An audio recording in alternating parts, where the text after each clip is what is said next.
Hello guys, so I filmed the first part of my Q&A yesterday and it got really long, so this is the second part. I'll link the first part below, so if you haven't seen it, go ahead and watch that first because I kind of explain a bit more about why I'm doing the Q&A. And yeah, here are my questions. Baby and a lady said, how did you start blogging? Any tips for newbies? Social media is the most important thing, I think, when it comes to blogging. Obviously have good content, just get loads and loads of posts out there.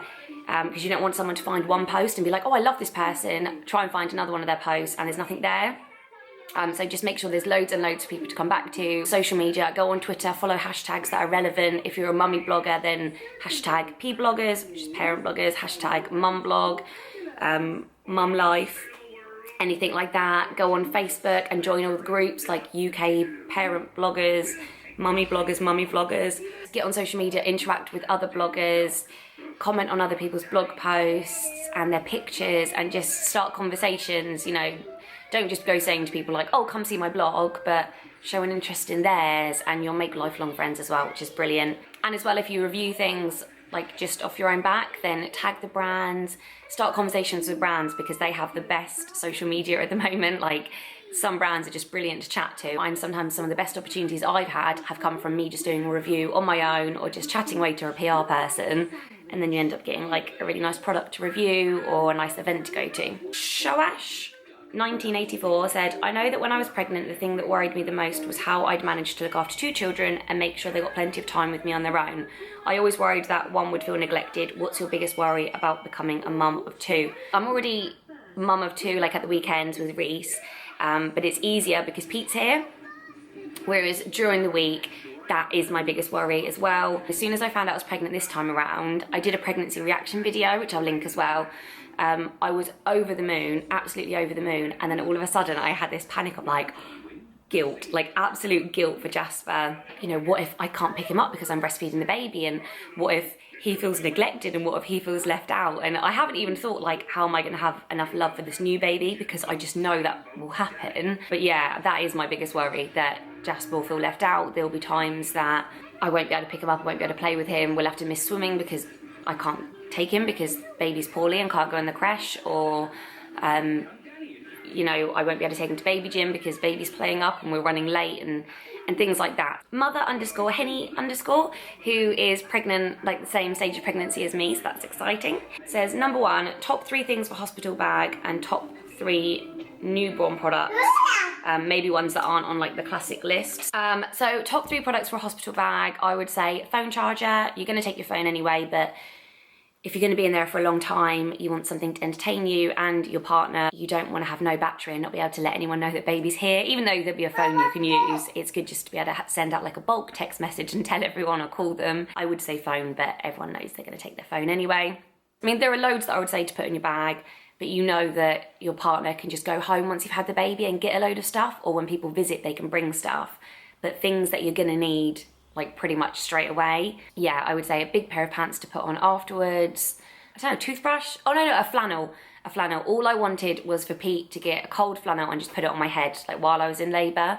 And even afterwards, just to freshen up and things. I'm sure that they would have spare ones there, but yeah, I would say that. Phone charger, flannel, and big pants. And then top newborn products. So this one is quite a classic one, muslin squares. Peppa Pig. So you can use them to cover your baby while you're feeding, to cover them while they're in the pushchair, to keep them shaded. You can use them as a changing mat. You can use them to wipe up their milk, to swaddle them as a comforter.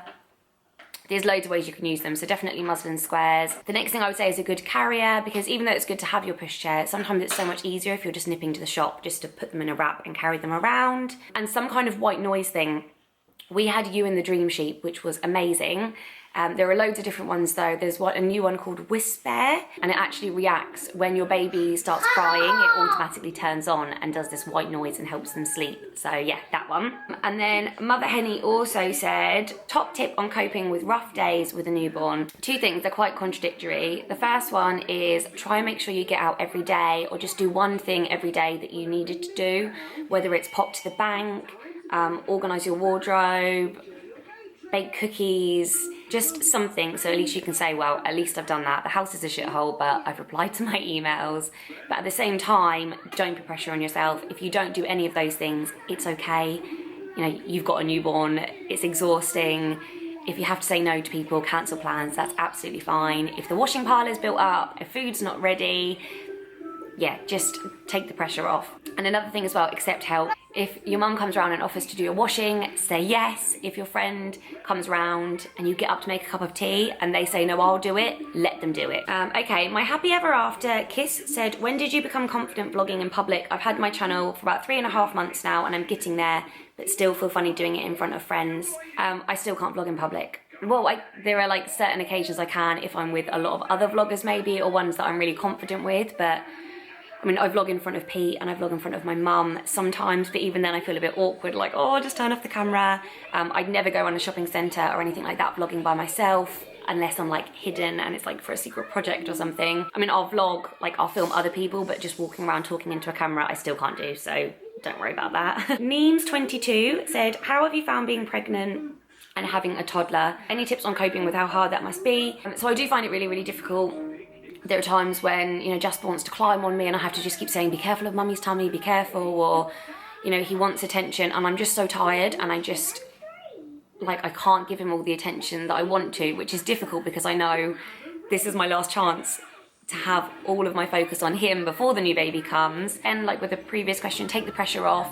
If he has to sit and watch Peppa Pig for a few episodes or sit and play by himself playing trains, then that's fine. It's good for kids to occupy themselves. Obviously not all the time. Obviously I'd never just go to sleep and let him play by himself, but he's never gonna remember the stage and the times where I've said, oh, I can't pick you up right now, I'm tired, because it's not like it's his whole childhood that I'm gonna be like it. But at the same time, trying to do something fun with him every day, whether it's going to the park, playing in the garden, making cakes, setting up his train track, anything like that, just kind of to make me feel better and to know that he's got something out of each day.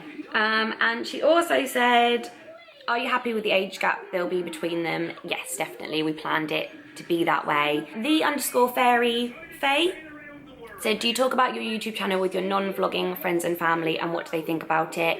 Yep, I talk to them about it like a normal job. They're all kind of following my social media accounts.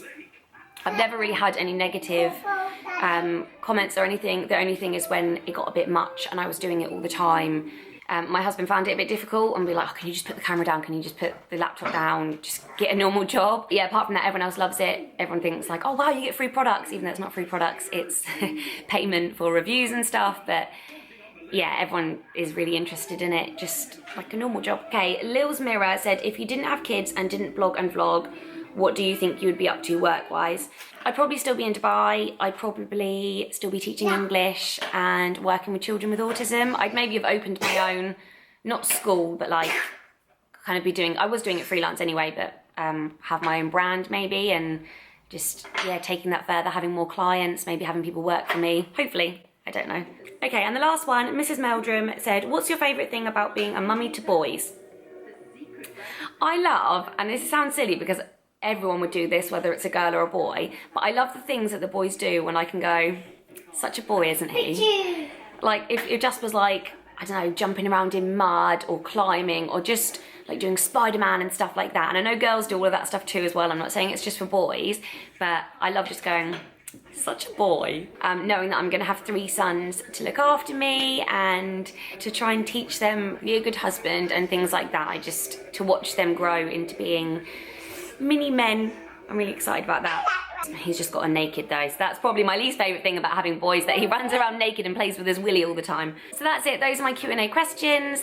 I hope you liked them. I'll do another one soon, so make sure that you're following my Instagram. All of my like social media accounts are below. Please don't forget to give it a thumbs up if you liked it, comment if you have anything to say, and subscribe if you haven't already. Thanks for watching, guys. Bye!